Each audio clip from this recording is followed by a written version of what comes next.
பீதாசுதன் பரிசுத்தாவின் பெயராலே ஆமேன். மரியே வாழ்க. இன்றைய வார்த்தை: ஆண்டவரே, எனக்கு இழைக்கப்பட்ட தீங்கை கண்டீர், எனக்கு நீதி வழங்கும். Judge in my favor, you know the wrongs done against me. புலம்பல் அதிகாரம் 3 வசனம் 59. நம் வாழ்வில் நீதியற்ற செயலால் நமக்கு ஏற்பட்ட இழப்புகளையும் காயங்களையும் நம் கடவுள் இயேசு கிறிஸ்துவிடம் ஜெபத்தின் மூலம் ஒப்படைப்போம். அவர் நமக்கு நிச்சயமாக நீதி வழங்குவார். நாம் நேர்மையாய் வாழும் பொழுது நீதியற்ற செயலால் ஏற்பட்ட இழப்புக்கு நிச்சயமாக நீதி வழங்கி அதை சரி செய்வார்.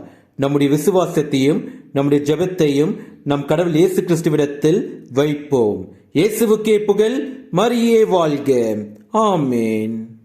துன்பத்தில் வாழும் மக்கள் ஆயிரம் ஆயிரமாய், துன்பத்தில் வாழும் மக்கள் ஆயிரம் ஆயிரமாய், கண்ணீர் கனவாய் நின்று உம்மை யாம் கெஞ்சுகிறோம்.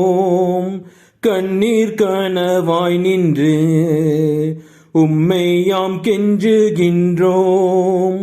சதா சகாய மாதா, சத்திய தேவதாயே, நின் மக்கள் எங்களுக்காய் மன்றாட வேண்டும் அம்மா.